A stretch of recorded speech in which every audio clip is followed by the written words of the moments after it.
고요. 이번에는 이번 주죠. 월요일이었죠. 대장암 방송의 후속 질문들 한번 보겠습니다. 자, 대장암 편에서 김진란님께서 변이 얼마 전부터 빛깔, 냄새가 안 좋고 점액변이 나오는데 이게 대장암일까요? 네. 이거 겁나죠? 네, 무섭죠. 예. 근데 대장암의 가장 특징적인 변의 증상은 변에 피가 섞여서 나오거나 아니면 자장면 비슷한 색깔의 변이 나오는 겁니다. 절대로 사실 뭐 변의 양상을 쳐다보면서 색깔을 본다거나 아니면 점액이 있거나 또는 물기 정도로 대장암을 진단할 수는 없습니다. 그래서 제가 드리는 답은요. 나이가 이제 중년 이상의 나이이고 그다음에 대장암 검사를 받은 적이 없고 최근에 대장의 어떤 행동의 변화가 왔다면 변의 양상의 변화가 온다던가 하면은 대장암 검사로 내시경을 받으시면 됩니다. 네, 그날 방송에서도 저희가 다뤘지만 그냥 치질이려니 약간 피가 보이며 그렇게 생각할 일만은 아니라고 그때 강조해 주셨어요. 대장 내시경을 되도록이면 하시는 거 권해주셨습니다. 네. 자, 계속해서 한번 볼게요. 어떤 질문이 있었을까요? 길따라님, 주기적으로 관장하면 대장암 예방이 좋다는데 어떤가요? 글쎄요, 주기적으로 대장 내시경 하라는 말씀은 들었는데 어떤가요, 송 교수님? 예, 일단 개인적으로는 권하지 않습니다. 이제 일부 보안대체요법에서 대장암을 예방하거나 치료하는 목적으로 관장을 사용하는 경우도 있기는 하지만 일반적으로 관장은 정상적으로 변을 보던 사람이 3일 이상 변을 보지 못해서 그로 인한 불편한 점이 나타날 때 하는 것이 원칙이고요. 그냥 아무 문제가 없는데 주기적으로 관장을 할 경우에 오히려 괄약근을 약화시키고 또 직장 점막을 손상시킬 수 있기 때문에 하시지 않는 것을 권합니다. 예. 자, 다음 하나 더 보도록 하겠습니다. 어떤 게 있나요? 맑은 하늘님께서 대장을 수시로 두드리고 배를 출렁하는 운동을 하면 대장암 예방된다는데 맞나요? 저희 어머니는 뱃살 빠지라고 막 주물르고 때리고 그러시는데 이분도 대장암이 걱정이시네요. 일단은 뭐 복부를 지압하고 자극을 하고 적절한 운동을 해주는 것은 어느 정도 장을 조금 건강하게 하면서 배변을 원활하게 해주는 데는 도움이 될 수 있어요.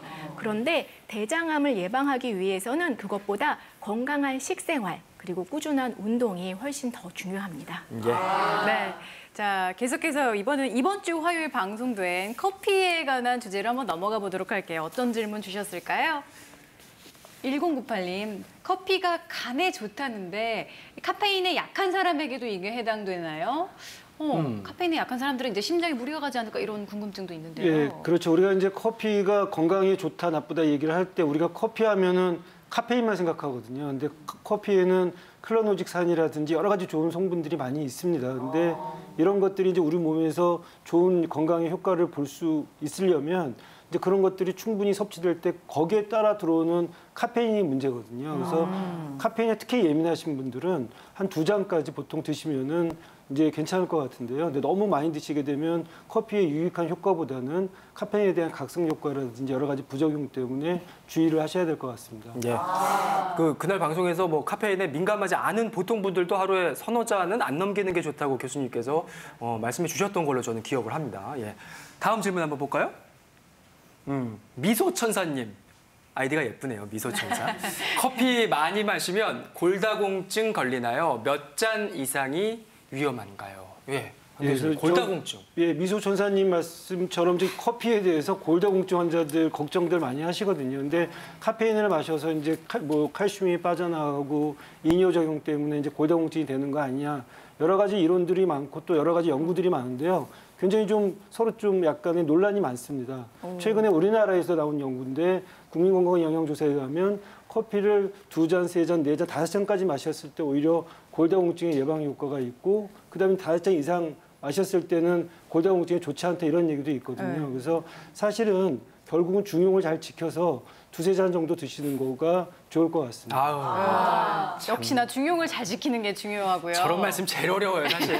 진짜. 저는 그냥 걱정되면 커피에다 우유 타서 라떼로 마시는 것 같아요. 기왕이면 뭐 우유 타는 게 좋다고 그러잖아요. 네, 그런 생각 해봤습니다. 계속해서 질문 살펴볼게요. 커피 마시면 심장이 벌렁벌렁 하는데 심혈관 질환 유발하나요? 아니면 예방하나요? 쫑이님이 질문 주셨습니다. 예, 심장병에 커피가 안 좋다 이런 얘기들이 좀 있죠. 왜냐하면은 카페인 때문에 맥박을 빨리게 해서 당연히 안 좋겠거니 이제 생각하시는 분들이 많습니다. 물론 심장병이 있는 분들한테는 어느 정도 맥박이 빨라지면 안 좋기 때문에 맞는 말일 수 있는데 일반인을 대상으로는 꼭 그렇지는 않습니다. 안초루 교수님께서 굉장히 중요한 중용을 지켜라라는 말씀을 해주셨는데 심장도 마찬가지거든요. 대여섯 잔 이상 과음을 하지 않으면 중간 정도 약은, 중간 정도의 커피는 괜찮다. 오히려 그런 분들이 좀 더 심장이 건강하더라. 이런 이제 보고들도 상당히 사실은 많습니다. 예.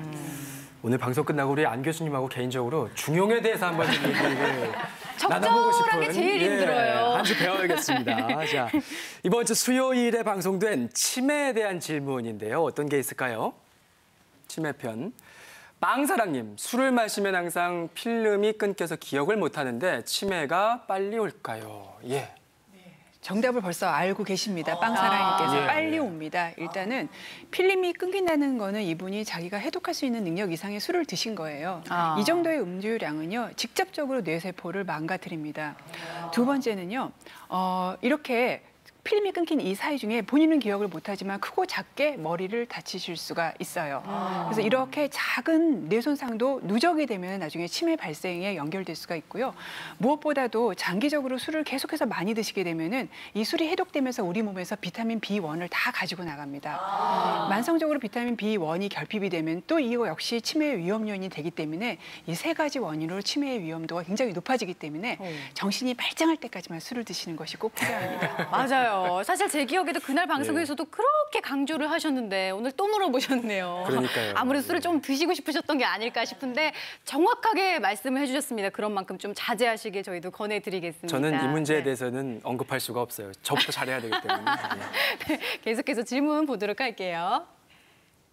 스마트폰 많이 쓰면 치매 빨리 온다는데 일리 있는 소린가요? 1567님이 질문 주셨습니다. 네, 아마 이제 디지털 치매라는 얘기 때문에 이런 질문을 주신 것 같은데요.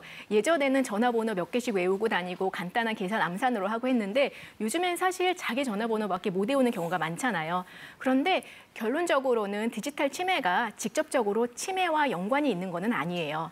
다만 이제 우리가 이런 전자기기를 많이 쓰다 보면은 눈의 피로가 높아지고 또 눈이 침침해지고 시력이 떨어질 수 있는데 백내장으로 인해서 시력이 떨어진 경우에는 치매 발생률을 높인다는 그런 연구 결과가 있기 때문에 간접적으로는 영향이 있을 수도 있습니다. 네. 자, 다음 질문 뭐가 들어와 있을까요? 뭘까요?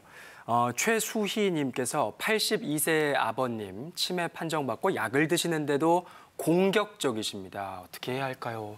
네. 속상하시죠? 예. 네, 참 굉장히 많이 듣는 얘기들인데요. 치매가 이제 진행되면서 기억력만 없어지는 게 아니라 수면의 변화도 와서 막 밤에 돌아다니시고 또 성격의 변화가 와서 이제 공격적인 말과 행동을 하시게 됩니다. 근데 이럴 경우에 이제 아무리 저분이 치매라서 그래라고 해도 가족들은 상처를 받고요. 또 가족들이 상처를 받으면 이 상처가 또 환자분한테 악영향을 미칩니다.